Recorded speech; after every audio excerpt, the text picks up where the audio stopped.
नमस्कार दोस्तों, स्वागत है आपका हमारे YouTube चैनल जी के ट्रैकर पे। देखिए फ्रेंड्स, आज के इस वीडियो में हम बात करेंगे जो हमारी एक सीरीज़ है उत्तराखंड जी के वन लाइनर सीरीज़। इस सीरीज़ में हम उत्तराखंड की जितनी भी आपकी इंपॉर्टेंट वन लाइनर बुक्स आती हैं इनके नोट्स को यहाँ पे कवर कर रहे हैं। ना सिर्फ इनके नोट्स को कवर कर रहे हैं बल्कि उनसे रिलेटेड जितने भी आपके यहाँ पर एक्स्ट्रा फैक्ट होते हैं किसी भी क्वेश्चन से रिलेटेड, उनको भी हम यहीं पे कवर करते हुए चलते हैं, जिससे आपके एक जैसे प्रश्न एक जगह पर आ जाएं, जिससे आपको रिवीजन करने में भी आसानी होगी। ये हमारा इस सीरीज का 43वां भाग है। अभी तक हमने 42 पार्ट में 2100 प्रश्नों को यहाँ पे कवर किया है। सबसे पहले हम नोट्स पब्लिकेशन की BS Negi one liner book को यहाँ पे कवर कर रहे हैं। अगर आपने इस सीरीज के जो प्रीवियस पार्ट हैं उनको नहीं देखा है, आप उनको प्लेलिस्ट में जाके देख सकते हैं।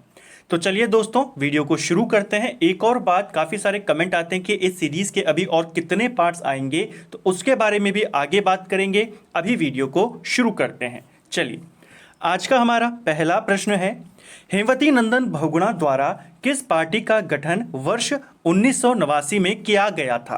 तो हेमवती नंदन बहुगुणा, जिनको गढ़वाल का चंदन कहा जाता है, इनके द्वारा एक पार्टी गठित की गई 1979 में। इस पार्टी का नाम था लोकतांत्रिक समाजवादी पार्टी। क्वेश्चन डायरेक्टली बनेगा, ऐसे क्वेश्चन बन जाते हैं। तो कब गठित करी, आपको वर्ष भी याद रखना है, 1979 में। अगर हम HNB की बात करें तो इनको लेकर आपसे कई सारे क्वेश्चन बनते हैं।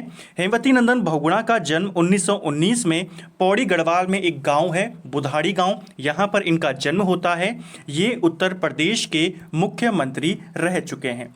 1973 से लेकर 75 के बीच 2 बार ये यूपी के मुख्यमंत्री बने। ठीक है, 2 वर्ष में 2 बार। कैसे? 1973 में जब ये बने तो उसके कुछ टाइम के बाद इन्होंने इस्तीफा दिया और अगले ही दिन दोबारा से मुख्यमंत्री पद की शपथ ले ली थी। तो इन 2 सालों के बीच में ये 2 बार यूपी के मुख्यमंत्री रहे। इनसे एक बहुत महत्वपूर्ण क्वेश्चन बनता है कि उत्तराखंड के लिए यूपी सरकार में अलग पर्वतीय मंत्रालय, विकास मंत्रालय किसने बनाया था? तो HNB के द्वारा ही बनाया गया था। ठीक है, जो पौड़ी के अंदर आपका रांसी स्टेडियम है, एशिया का दूसरा सर्वोच्च ऊंचाई पर स्थित स्टेडियम, उसका शिलान्यास भी किसने किया था? 1975 में उस समय के यूपी के मुख्यमंत्री HNB ने ही किया था। ये सारे क्वेश्चन आपके इनसे बनते हैं, आप इनको एक्स्ट्रा फैक्ट में लिखते हुए जरूर चलें। एक और इंपॉर्टेंट फैक्ट, 1984 में हेमवती नंदन बहुगुणा ने लोकसभा का चुनाव लड़ा इलाहाबाद से, लेकिन अमिताभ बच्चन से हार गए थे। ये भी पूछा जा सकता है कब लड़ा, किससे हारे, आपको याद रखना है। ठीक है, चलिए नेक्स्ट है हमारा, हेमवती नंदन बहुगुणा की आत्मकथा का नाम क्या है? तो हेमवती नंदन बहुगुणा, इनकी आत्मकथा का नाम है इंडियन नाइज होम। ठीक है, कहीं पर इस होम को हम भी लिखा गया है, तो आपको दोनों याद रखना है। ठीक है, इंडियन नाइज होम इनकी आत्मकथा का नाम है। ऊपर हमने जो क्वेश्चन देखा कि इन्होंने 1979 में लोकतांत्रिक समाजवादी पार्टी बनाई थी। ठीक है, इसके बाद इन्होंने 1984 में जो चौधरी चरण सिंह थे उनके साथ मिलकर एक और पार्टी बनाई 1984 में, जिसका नाम था दलित मजदूर किसान पार्टी। तो इसको भी आपको याद रखना है, हो सकता है आपसे पूछ लिया जाए। नेक्स्ट है हमारा, चंद्रभानु गुप्त द्वारा किसे नटवर लाल की उपाधि दी गई थी? देखिए, चंद्रभानु गुप्त उस समय यूपी के बहुत बड़े नेता थे। 3 बार ये यूपी के मुख्यमंत्री रहे थे और इनको पराजित करवाया था हेमवती नंदन बहुगुणा ने। जब इनको हराया उसके बाद इन्होंने ही इनको नटवर लाल की उपाधि दी थी। कहा जाता है, देखिए यहाँ पर एक किंवदंती आप कह सकते हैं कि साक्ष्य नहीं कि इन्होंने ही कहा था, हालांकि नटवर लाल इनको कहा जाता था। ठीक है, 1974 ऐसी कहानी है कि 1974 में विधानसभा के चुनाव थे यूपी में, और चंद्रभानु गुप्त जो थे ये लखनऊ विधानसभा से चुनाव लड़ रहे थे।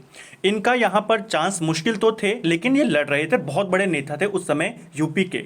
उस समय हेमवती नंदन बहुगुणा ने न केवल इनको यहाँ से हरवाया बल्कि इनकी जमानत तक जब्त करवा दी। जिसके बाद इन्होंने पूछा इनसे कि तुमने हरा तो दिया, लेकिन ये तो बताओ जमानत कैसे जब्त करवाई? तो यही कहा जाता है कि तब इनको नटवर लाल की उपाधि इनकी तरफ से दी गई। ठीक है, तो ये भी आपको याद रखना है।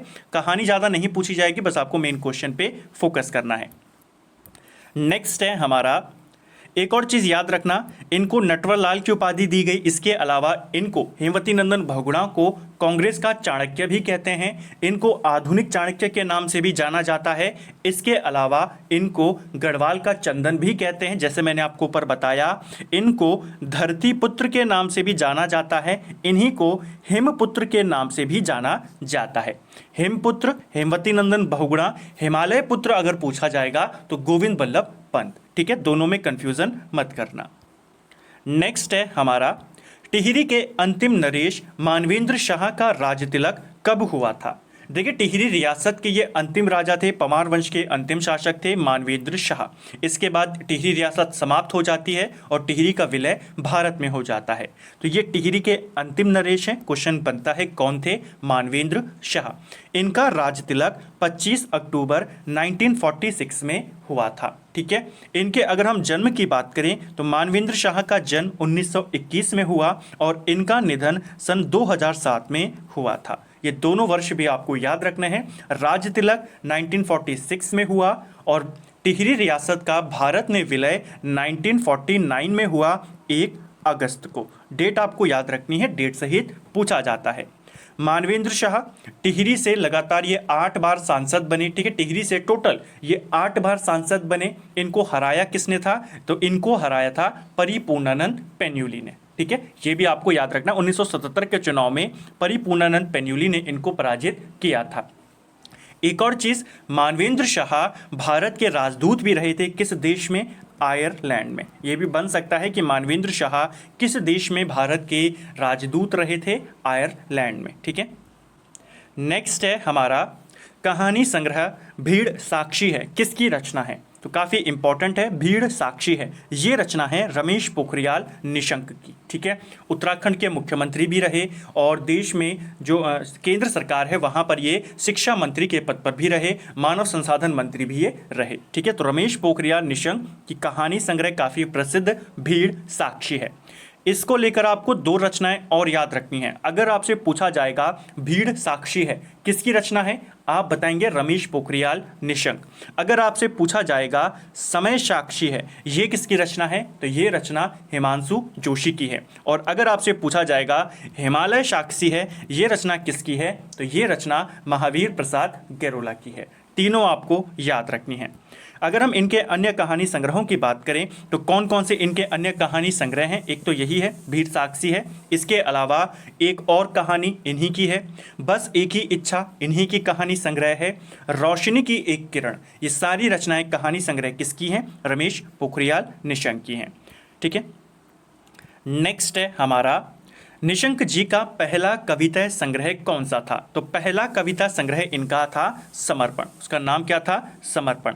अन्यों की बात करें अगर, तो अन्य आप यहाँ पर देख सकते हैं, ए वतन तेरे लिए इन्हीं की रचना है, मुझे विधाता बनना है, नवांकुर। ये सारी रचनाएं किसकी हैं? रमेश पोखरियाल निशंक की।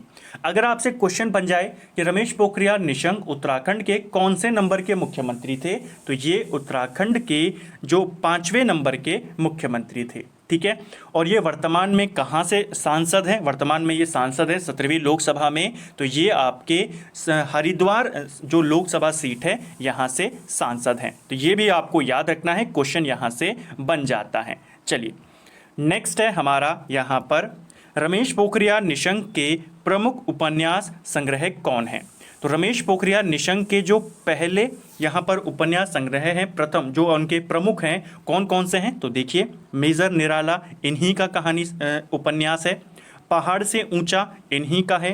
बीरा, शिखरों से संघर्ष, अपना पराया, ये सब जो हैं किसके हैं उपन्यास? रमेश पोखरियाल निशंक के हैं। नेक्स्ट है हमारा, और अन्य रचनाओं की अगर हम बात करें तो प्रलय के बीच, मेरी कथा, मेरी व्यथा, सपने जो सोने ना दें, सफलता के अचूक मंत्र, संसार कायरों के लिए नहीं। तो ये सारे जो हैं आपके, ये सारी की सारी रचनाएं किसकी हैं? रमेश पोखरियाल निशंक की हैं। ठीक है, नेक्स्ट है, भुवन चंद खंडूरी वर्ष 1991 में किस सीट से लोकसभा सदस्य चुने गए थे?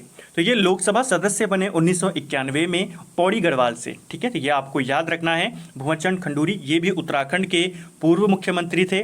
दूसरे निर्वाचित मुख्यमंत्री कौन थे उत्तराखंड के? भुवन चंद खंडूरी। ठीक है, इनका जन्म देहरादून में होता है, मूल निवासी ये पौड़ी गढ़वाल के हैं। ये सारे फैक्ट आपको इनसे याद रखने हैं। नेक्स्ट है हमारा उत्तराखंड विधानसभा के प्रथम अध्यक्ष कौन थे? देखिए, उत्तराखंड विधानसभा के जो पहले अध्यक्ष थे इनका नाम था प्रकाश पंत। हम जानते हैं दो तरीके के अध्यक्ष आपको याद रखने हैं, एक पहले निर्वाचित और पहले अंतरिम। ठीक है, अगर आपको क्वेश्चन में कुछ भी ना पूछा जाए, सिर्फ पहला पूछा जाए, तो आप जो पहले अध्यक्ष थे प्रकाश पंत, हालांकि ये अंतरिम अध्यक्ष थे। अगर आपसे नाम लेकर पूछा जाए कि राज्य के विधानसभा में पहले निर्वाचित अध्यक्ष कौन थे, तब आप बताएंगे यशपाल आर्य। ठीक है, लेकिन अगर पहला पूछा जाता है तो वो है प्रकाश पंत। तो पहले अध्यक्ष प्रकाश पंत और फिर आपके जो पहले निर्वाचित हैं उनका नाम क्या है? यशपाल आर्य। ये भी आपको याद रखना है। प्रकाश पंत को किस वर्ष राज्य का प्रथम उत्कृष्ट विधायक पुरस्कार मिला था? तो इन्हें राज्य का जो पहला उत्कृष्ट विधायक पुरस्कार था वो प्रकाश पंत को ही दिया गया था सन 2008 में। ठीक है, 2008 में ये प्रकाश पंत को मिला, 2009 में प्रीतम सिंह को मिला, 2010 में जीत सिंह गुंसोला को मिला, 2011 में अमृता रावत को मिला, 2012 में मदन कौशिक को मिला, 2013 में जो उत्कृष्ट विधायक पुरस्कार है ये इंदिरा हृदयेश को मिला। तो ये सारे नाम आपको याद रखना है। 13 के बाद अभी इनका उल्लेख नहीं मिलता है। तो ये जो आपके 5 अवार्ड हैं आपको इनको याद रखना है। ठीक है, टोटल 6। नेक्स्ट है हमारा प्रकाश पंत द्वारा रचित प्रमुख रचनाएं कौन सी हैं? तो इनकी प्रमुख रचनाएं एक थी कुसुम, प्रशब्द, एक आवाज, आदि कैलाश यात्रा और मैं काली नदी। ये सारी रचनाएं किसकी हैं? प्रकाश पंत की। 2019 में इनका निधन हो गया था। उस समय ये उत्तराखंड के वित्त मंत्री थे। पिथौरागढ़ से इनका संबंध था। नेक्स्ट है पिथौरागढ़ से पर्वत पीयूष नामक समाचार पत्र का संपादन किसके द्वारा किया गया था? काफ़ी इंपॉर्टेंट हो जाएगा आपके लिए ये प्रश्न। आपसे पूछा जाएगा पर्वत पीयूष नामक समाचार पत्र कहाँ से आता था? ये पिथौरागढ़ से आता था और इसके संपादक कौन थे? भगत सिंह कोश्यारी। ये आपको याद रखना है। ठीक है, उत्तराखंड के दूसरे मुख्यमंत्री थे। प्रथम मुख्यमंत्री कौन थे उत्तराखंड के? नित्यानंद स्वामी। ठीक है, दूसरे मुख्यमंत्री थे भगत सिंह कोश्यारी और तीसरे और पहले निर्वाचित बने थे ND तिवारी। ठीक है, तो भगत सिंह कोश्यारी ने पिथौरागढ़ से किस पत्र को निकाला? पर्वत पीयूष। वर्तमान में भगत सिंह कोश्यारी महाराष्ट्र के राज्यपाल हैं। इनका संबंध कहाँ से है, किस जनपद से है? अगर हम बात की जाए तो इनका संबंध जो है वो बागेश्वर से है।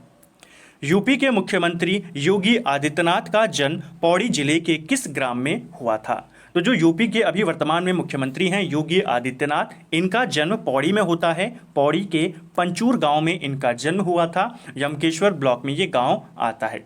इनका मूल नाम आपसे पूछा जा सकता है तो अजय सिंह बिष्ट इनका मूल नाम है। ठीक है, इनके द्वारा एक संगठन बनाया गया था, आपसे उसका नाम भी पूछा जा सकता है तो हिंदू युवा वाहिनी, ये जो नामक संगठन है, ग्रुप है, किसने बनाया था? योगी आदित्यनाथ ने। ठीक है, नेक्स्ट है हमारा विकास पुरुष के नाम से प्रसिद्ध नारायण दत्त तिवारी का जन्म कब और कहां हुआ था? तो विकास पुरुष के नाम से किसे जाना जाता है, ऐसा क्वेश्चन भी बनता है। ये जाना जाता है ND तिवारी को। इनका जन्म 1924 में बल्यूटी गांव नैनीताल में इनका जन्म हुआ था। ये उत्तराखंड के पहले निर्वाचित मुख्यमंत्री हैं। 2002 में ये मुख्यमंत्री बने और अभी तक के एकमात्र मुख्यमंत्री हैं जिन्होंने अपने 5 वर्ष यहाँ पर पूरे करे थे। ठीक है, तो कौन है? ND तिवारी। उत्तराखंड के प्रथम निर्वाचित मुख्यमंत्री कौन है? तो ND तिवारी पहले निर्वाचित मुख्यमंत्री हैं। ये जब मुख्यमंत्री बने उत्तराखंड के कहां से विधायक बने थे? बहुत कम चांस से पूछा जाए, लेकिन आपको ध्यान रखना है रामनगर से ये विधायक चुने गए थे। 2007 तक ये उत्तराखंड के मुख्यमंत्री रहे। 2007 में इनको आंध्र प्रदेश का राज्यपाल बना दिया गया था। ये भी बन सकता है, ध्यान रखेंगे। उत्तराखंड के मुख्यमंत्री बनने से पहले ND तिवारी 3 बार उत्तर प्रदेश के मुख्यमंत्री भी रहे थे। अगर हम इनके हिस्ट्री की बात करें तो 1969 में ये काशीपुर से विधायक चुने गए। 1974 में ये दोबारा काशीपुर से विधायक चुने गए। 1980 में ये नैनीताल से सांसद चुने गए थे। ठीक है, ये यूपी के 3 बार मुख्यमंत्री रहे। पहली बार ये उत्तर प्रदेश के मुख्यमंत्री बने 1976 में, दूसरी बार उत्तर प्रदेश के मुख्यमंत्री ये 1984 में बने और तीसरी बार ये 1988 में बने। तो ये आपको याद रखना है, पूछा जा सकता है। ठीक है, नेक्स्ट है हमारा, पद्मश्री से सम्मानित होने वाले राज्य के प्रथम वैज्ञानिक कौन हैं? तो पहले वैज्ञानिक जिनको पद्मश्री से सम्मानित किया गया, इनका नाम था नीलांबर पंत। नीलांबर पंत काफ़ी फेमस अंतरिक्ष वैज्ञानिक हैं, तो ये भी आपको याद रखना है, क्वेश्चन बन जाते हैं। जैसे हाईकोर्ट के एक एग्जाम में पूछा गया था आदित्य नारायण पुरोहित का संबंध किस क्षेत्र से है, तो वो वनस्पति वैज्ञानिक हैं। इसी प्रकार नीलांबर पंत एक अंतरिक्ष वैज्ञानिक हैं। ठीक है, जो स्पेस एप्लीकेशन सेंटर है, ठीक है, स्पेस एप्लीकेशन सेंटर, हिंदी में अगर बात करें अंतरिक्ष उपयोग केंद्र जो मेन है भारत का, ये आपके अहमदाबाद में है। तो इसके अध्यक्ष थे नीलांबर पंत। ठीक है, ये भी आपको याद रखना है। अगर हम बात की जाए, एक क्वेश्चन आपके लिए, ये तो भारत का है स्पेस एप्लीकेशन सेंटर, जो उत्तराखंड का स्पेस एप्लीकेशन सेंटर है जिसे हम यूसेक कहते हैं, इसकी स्थापना कब की गई थी, ये आपने कमेंट बॉक्स में बताना है डेट सहित। ठीक है, चलिए नेक्स्ट है हमारा, दीवान सिंह भाकुनी संबंधित हैं। तो दीवान सिंह भाकुनी किससे संबंधित हैं? ये औषधि विज्ञान से संबंधित हैं। ऊपर हमने देखा नीलांबर पंत को पद्मश्री मिला, तो उन्हें पद्मश्री 1984 में मिला था, इसे भी आप लिख लें। किसके द्वारा भौतिक विषय में प्रकाश मिति से संबंधित शोध कार्य किया गया था? ये क्वेश्चन पेपर में पूछा जा चुका है। भौतिक विषय से प्रकाश मिति पर शोध कार्य किया था देवीदत्त पंत ने, आपको ये नाम याद रखना है। देवीदत्त पंत कुमाऊं विश्वविद्यालय के कुलपति रहे, पहले कुलपति 1973 में जब वो बना। ठीक है, और फिर जब 1979 में उत्तराखंड क्रांति दल बना, तो यूकेडी के पहले अध्यक्ष भी कौन थे? देवीदत्त पंत थे। ये क्वेश्चन भी बहुत बार पूछा गया है। हाल ही में ये क्वेश्चन इस तरीके से पूछा गया था आपसे कि बताइए इनमें से कौन एक वैज्ञानिक भी हैं जिन्होंने प्रकाश मिति पर शोध कार्य किया है? देवीदत्त पंत उत्तराखंड क्रांति दल के पहले अध्यक्ष भी हैं, और ये जो सीवी रमन थे, सीवी रमन के ये शिष्य भी रहे थे, यानी कि उनके साथ ये काम करते थे। ठीक है, उनके सहयोगी थे। चलिए, डॉक्टर डीपी डोभाल हैं प्रसिद्ध। तो डॉक्टर डीपी डोभाल एक प्रसिद्ध ग्लेशियर वैज्ञानिक हैं, इनका नाम आपको याद रखना है। ठीक है, जो टाइम मैगजीन एक हमेशा सूची निकालती है, वैश्विक पर्यावरण चैंपियंस की सूची, तो उस सूची में 2007 में डीपी डोभाल को भी शामिल किया गया था। ये भी क्वेश्चन याद रखना है। टाइम मैगजीन ने जो 2007 में वैश्विक पर्यावरण चैंपियंस की सूची निकाली, उसमें डीपी डोभाल जो कि प्रसिद्ध ग्लेशियर वैज्ञानिक हैं, इनको शामिल किया गया था। नेक्स्ट है हमारा, आदित्य नारायण पुरोहित का संबंध किस क्षेत्र से है? तो ये क्वेश्चन पेपर में पूछा गया था, ये आपके वनस्पति विज्ञान से संबंधित है। ठीक है, इनके अलावा इनकी 2 किताबें आपको और याद रखनी है। इस फैक्ट के अलावा एक किताब इनका जो है उसका नाम है ब्लेसिंग गढ़वाल हिमालय। तो ब्लेसिंग गढ़वाल हिमालय किताब किसकी है? आदित्य नारायण पुरोहित की। और एक और किताब है fuse on physiology of flowering, ये किताब भी किसकी है? आदित्य नारायण पुरोहित की है। ठीक है, पेपर में आपको पूछा गया था किस क्षेत्र से संबंधित है? वनस्पति वैज्ञानिक। नेक्स्ट है हमारा, प्रसिद्ध भूवैज्ञानिक खड़ग सिंह वाल्दिया का संबंध किस जनपद से है? तो ये क्वेश्चन भी आपसे डायरेक्ट पूछा गया था कि जो खड़ग सिंह वाल्दिया हैं ये किससे संबंधित हैं? तो ये एक प्रसिद्ध भूवैज्ञानिक हैं और इनका संबंध पिथौरागढ़ जिले से है। उत्तराखंड के पहले सौर ऊर्जा वैज्ञानिक कौन थे? तो राज्य के पहले सौर ऊर्जा वैज्ञानिक जो थे उनका नाम था पंडित श्री कृष्ण जोशी। सौर ऊर्जा का सफलतापूर्वक प्रयोग करने वाला ये पहले व्यक्ति थे राज्य के। ठीक है, ये भी याद रखना है। इनका जन्म 1860 में इनका जन्म हुआ था। इन्होंने एक यंत्र की खोज करी जिसका नाम था भानु प्रताप। तो क्वेश्चन बनता है, भानु प्रताप नामक यंत्र की खोज किसने करी थी? पंडित श्री कृष्ण जोशी ने। ठीक है, इनका संबंध अल्मोड़ा जिले से है। इसको इन्होंने जो ये भानु प्रताप नामक यंत्र बनाया था, इसको इन्होंने अपने नाम पे पेटेंट भी करवाया था 1893 में।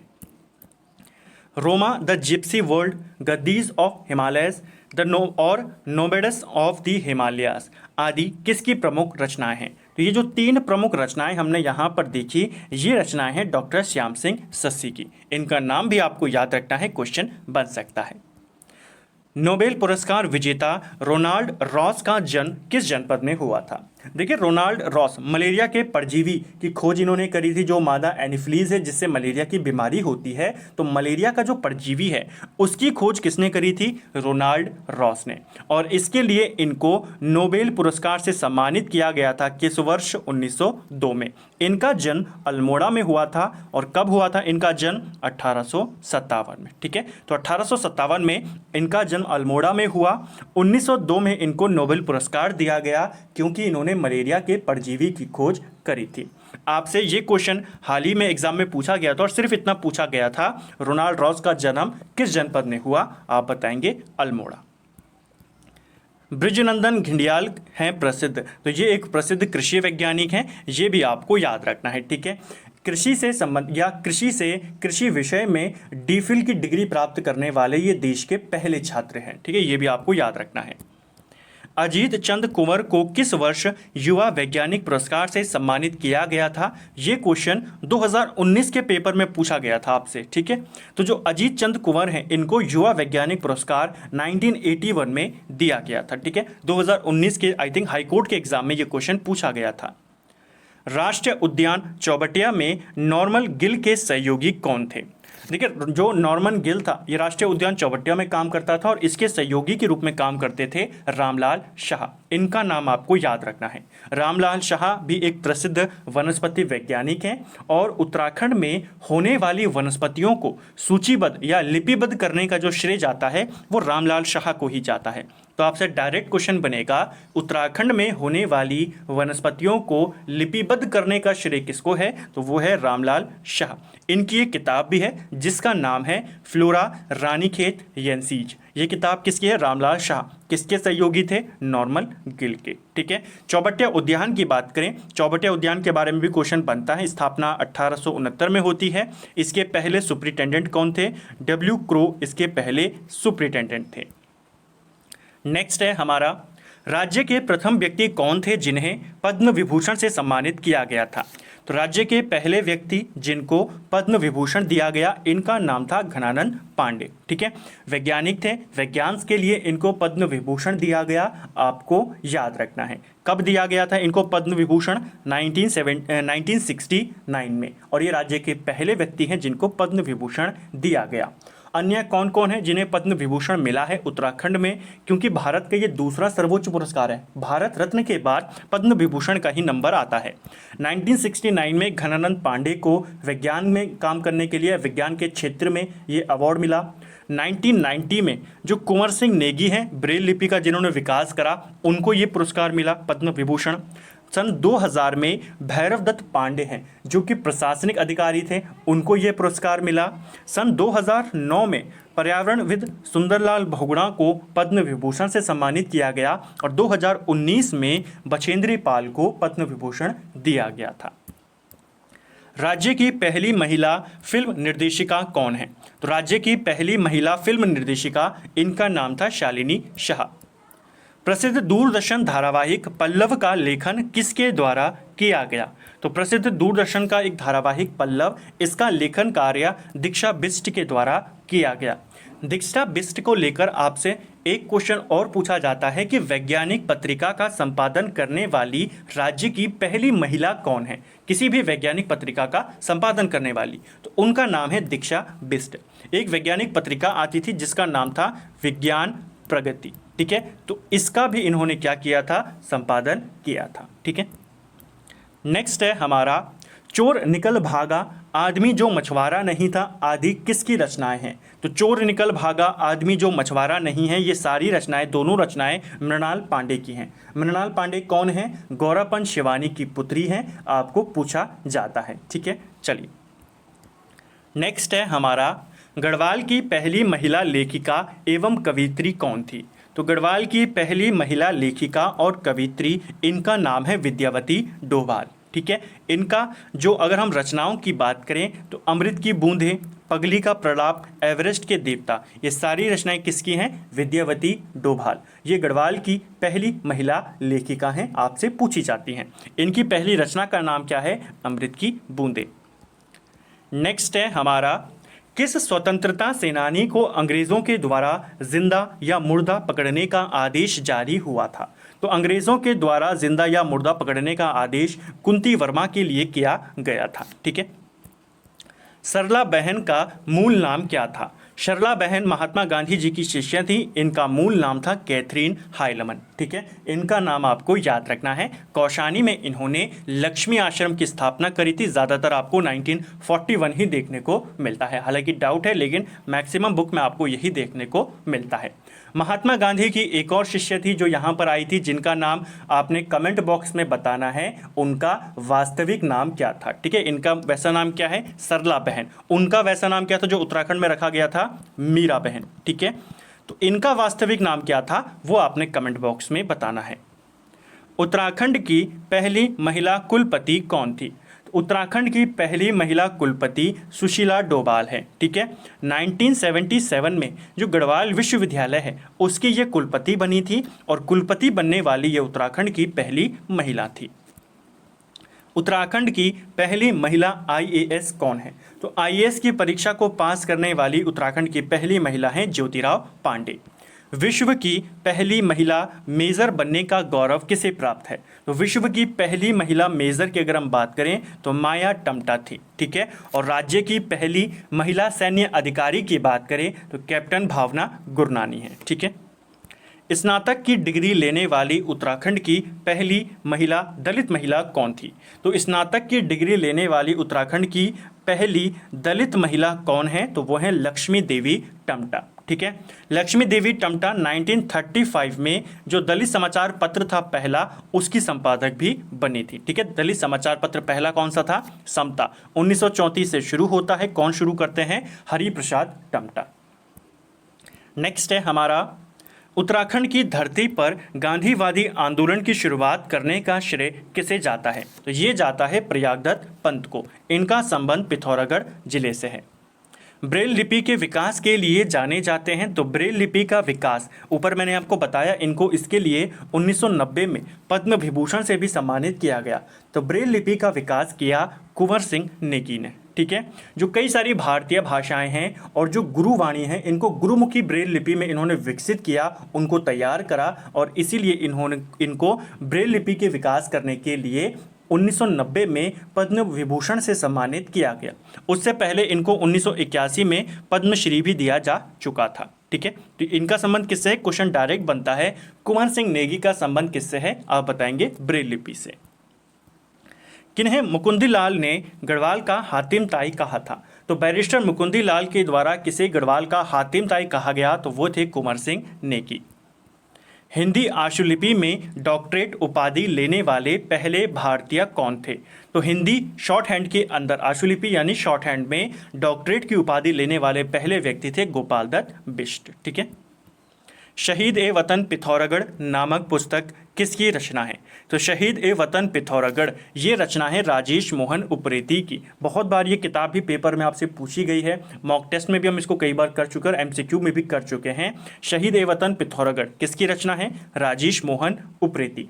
इसके अलावा इनकी एक दो रचनाएं और हैं, जैसे धरोहर जनपद पिथौरागढ़ इन्हीं की है, क्रीड़ा पथ उत्तरांचल इन्हीं की रचना है। ठीक है, गढ़वाल हिंदी पत्रकारिता का भीष्म पितामह किसे कहा जाता है? तो गढ़वाल में पत्रकारिता का भीष्म पितामह विशंबर दत्त चंदोला को कहा जाता है। ठीक है, और अगर पूछेगा पत्रकारिता का जनक किसको कहते हैं, तो जैसा हमने कुछ दिन पहले देखा था वीडियो में, गिरजादत्त नैथानी को कहा जाता है। प्रथम गढ़वाली पद लेखक कौन थे? तो पहले गढ़वाली पद लेखक का नाम था तोता कृष्ण गैरोला। ठीक है, इनका नाम आपको याद रखना है। ये पहले गढ़वाली पद लेखक थे। इनकी एक रचना है प्रेमी पथिक, ये गढ़वाली भाषा में लिखी गई है और सर्वोत्तम काव्य इसको माना जाता है गढ़वाली भाषा का। ठीक है, प्रेमी पथिक। आपको डायरेक्ट क्वेश्चन ऐसे बनता है, प्रेमी पथिक किसकी रचना है? तोता कृष्ण गैरोला की। इनके अलावा इनकी दो रचनाएं और हैं, तात घनानंद और रचना रंजन। ये दोनों रचनाएं भी तोता कृष्ण गैरोला की हैं। काली कमली वाले बाबा का मूल नाम क्या था? तो जो काली कमली बाबा हैं इनका मूल नाम है स्वामी विशुद्धानंद। बीज बचाओ आंदोलन के प्रवर्तक कौन थे? तो बीज बचाओ आंदोलन के प्रवर्तक थे विजय जरदारी। आपको ये याद रखना है, ठीक है। क्वेश्चन पेपर में बना है बीज बचाओ आंदोलन के प्रवर्तक, यानी कि इसको शुरू किसने किया था? विजय जरदारी ने। सिंधु लिपि पढ़ने का दावा करने वाले एकमात्र व्यक्ति कौन है? तो सिंधु लिपि पढ़ने का दावा करने वाले एकमात्र व्यक्ति हैं रणवीर सिंह चौहान। इनका संबंध पौड़ी गढ़वाल से है। नेक्स्ट है और आज का हमारा अंतिम प्रश्न है, किसे मिनी जिम कॉर्बेट के नाम से भी जाना जाता है? तो मिनी जिम कॉर्बेट के नाम से ठाकुर दत्त जोशी को जाना जाता है। तो इनका नाम भी आपको याद रखना है, पेपर में पूछा जा सकता है। तो फ्रेंड्स, ये था हमारा उत्तराखंड वन लाइनर सीरीज़ का। आज हमने यहाँ पर 43वां पार्ट कवर किया।